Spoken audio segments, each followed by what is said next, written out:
And we're going to read one more chapter of the Bakemonogatari manga as we head out of the Suguro Monkey arc, a long, intense arc. Many ups and downs, huge fight scenes, lots of revelations, many, many themes.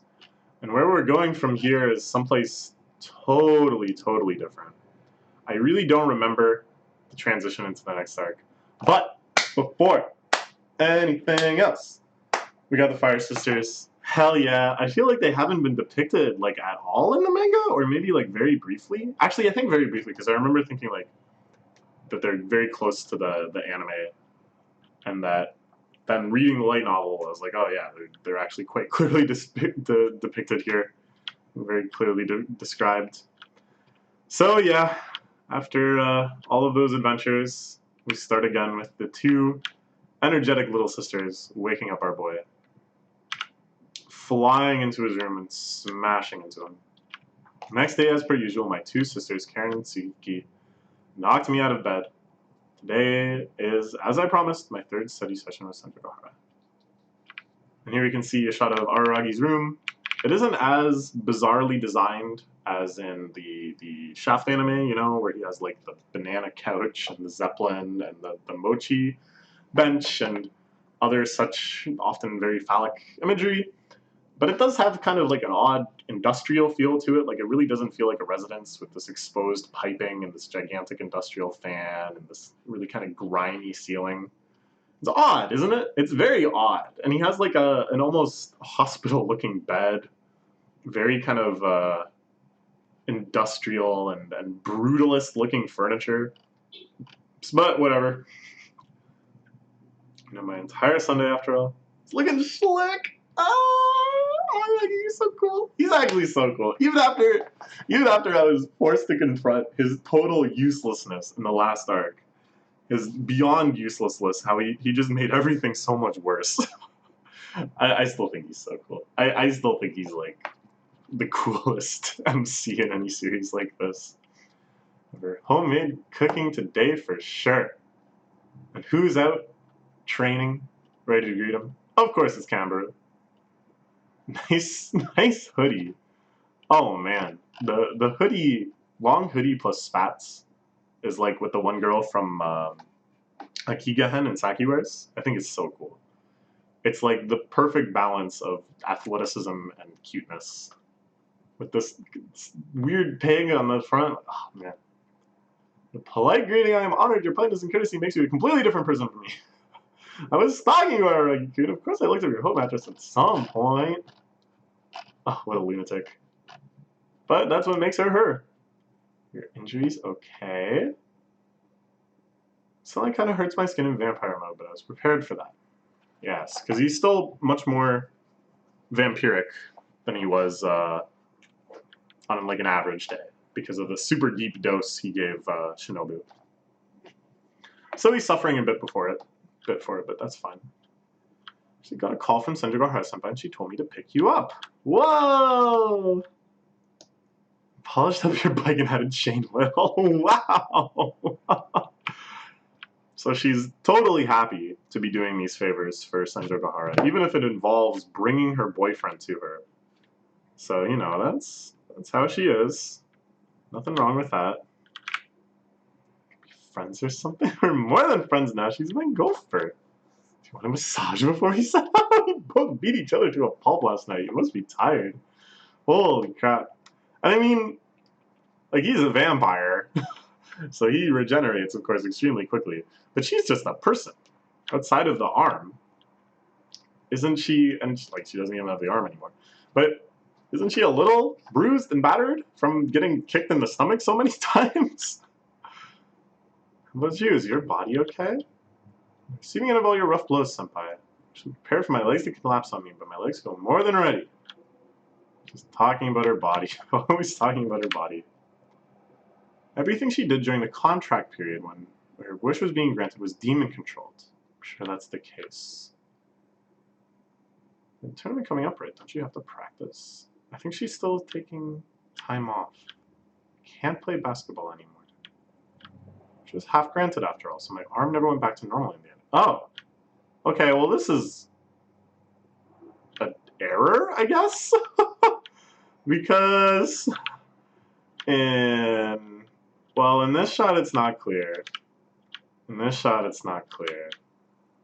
In this shot it's not clear. So I guess it's just this one page that's an error. In the middle panel here, you can clearly see both of her hands are okay. And that confused me at first. Because I was like, oh, I thought she kept the arm forever. But no, yeah, she did keep the arm forever. Yeah, right. Okay, alright. And in this shot, her hand looks fine. Oh, great. More like, oh, good. You can't even remember to draw the bandages every single panel? What are they even paying you for? No, I'm obviously kidding here. These sorts of errors happen all the time.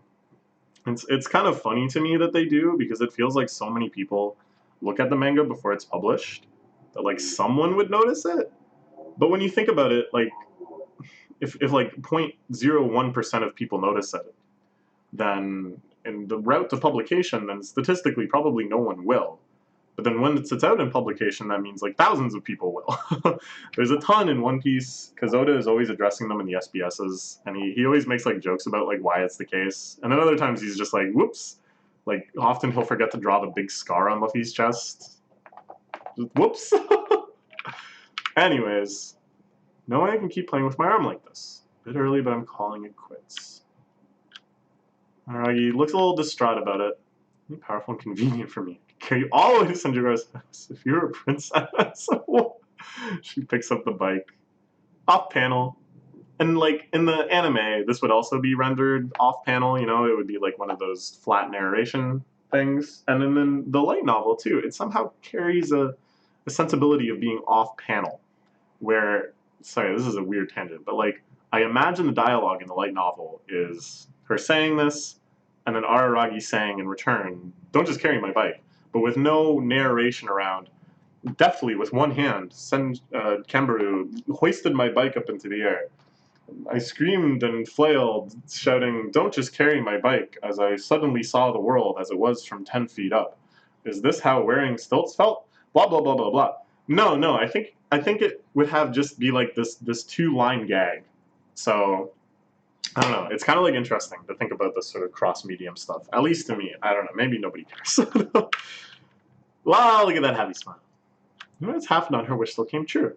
It's a good enough price for her. They run off to Senjogahara's house. Araragi biking. Kanbaru, of course, running. She waves up to the girl she loves, hanging out in her window. Oh, and look at that smile! Look at how happy everyone is. Is this just going to be a happy, happy chapter between arcs? We saw the happy sisters too.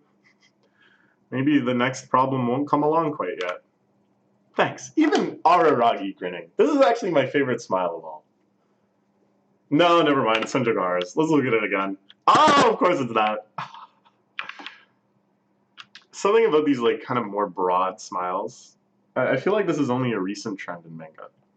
It used to be that the ideal of the smile was the Rei smile. You know, when Shinji rescues her after the fight against Ramiel or whatever. She's like, I don't know what to do in a situation like this. And he's like, you should smile. And then she just like the teeniest, tiniest little smile, you know? And for some reason people like really latched onto that. And or you could also think of it as the Akagi smile, you know, from Akagi, whenever he's got, you know, he's figured Washizu out and he knows he's gonna win the hand. His like normally completely flat face just goes like just the tiniest little smirk. Anyways, but now we're going more to this like deep, broad smile, like a big, happy, smiling face, and I really love it. For me, the ideal in this series is Kaze-san. The smiles in Kaze-san, I think, are just like they just feel like sunshine when I see them. Look at these happy smiles.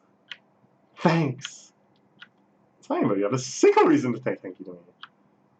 Noise because being thankful isn't enough for you. More than enough before we got here. Using me as a reason to taste and try someplace homemade cooking. Look at all these smiles. Cheeky smile. Buta buta. That's what her shirt says. It means pig. That's exactly it. Later. I lost my life once, along with everything during spring break. Can't get any of that ever again. That's what I thought, but I was wrong. Cambria made me realize something. Even if it's not perfect, even if you pay a huge price for all of it, if you make a wish, it comes true. Huh! Holy crap! Okay, yeah, maybe I'm reaching. Maybe I'm reaching.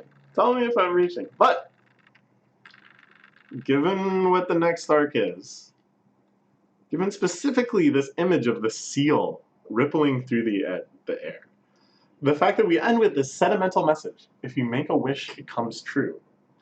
And then the next arc is all about, sorry if this is spoilers, but it's all about middle schoolers cursing one another, middle schoolers doing arcane rituals to try to make their wishes come true.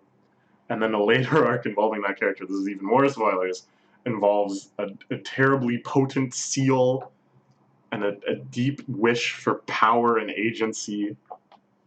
And it's like this kind of happy message of wishes do come true. In the end, everyone can be happy.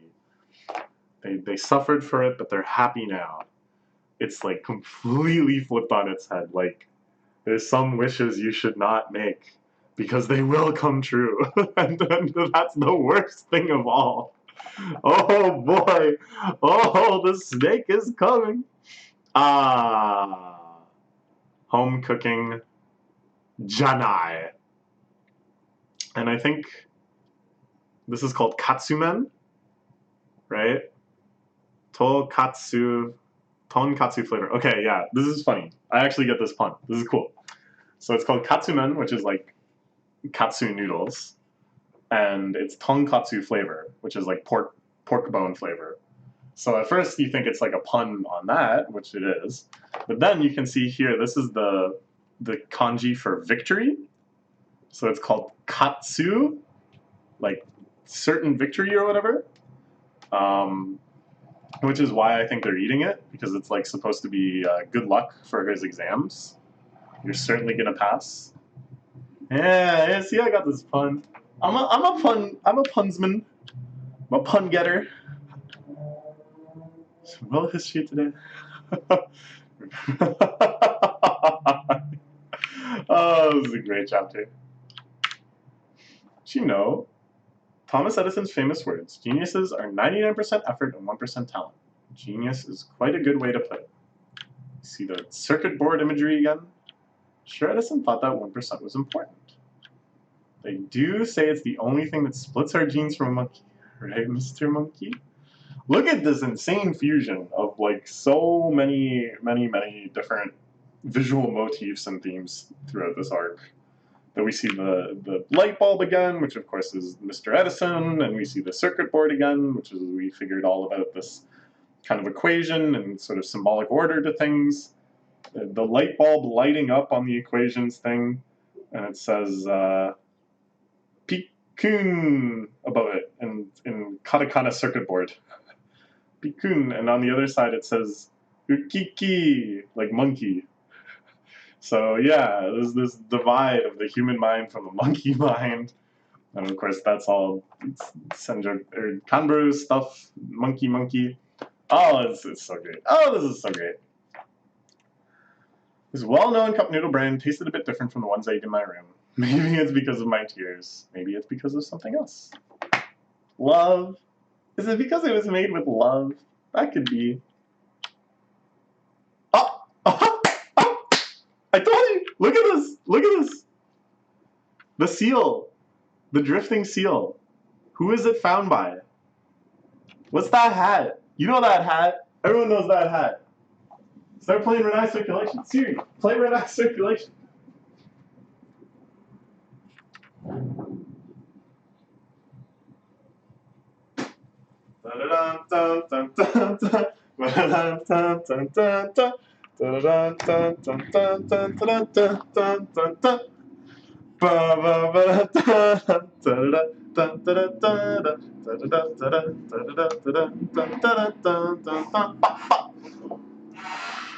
Kami-sama arigato. Yeah, it's time. We're finally getting our Sen Goku arc. There's too many characters whose names start with slightly the same sound. We're getting our Sen Goku arc. She's reading the book about astrology. Reading about Ophiuchus constellation. I don't know what that means. Curses of the 13 constellations. The seal exploding as she tries to touch it. Sengoku. It's Sengoku. Thanks again to Waterflame for sending me the Sengoku Nendo. I can't even tell you how happy that makes me. Okay. We're in for it now. Can you possibly be ready for this arc? Can you possibly say that you're even 1% ready for this arc? I'm not. I'm really not. Because in my mind, I have this sort of tiering of how like insane each arc is. And I thought the Kanbaru arc was actually like not that high tier. Like it was just only mildly insane. But that was so insane, the arc that we just had. They're going so hard on all of these. Such that now that we're moving on to the first Sengoku arc, which I think is like absolutely bonkers. I know for sure that I'm not ready. I know for sure. And I know that none of you are ready either. So let's take the plunge. The next arc is starting. We see the snake, Nadeko snake. The fourth major arc. It's happening. It's really happening. We got another picture of Black Hanekawa cavorting around in her pajamas. But, yeah, alright. Okay. It's time. It's really time.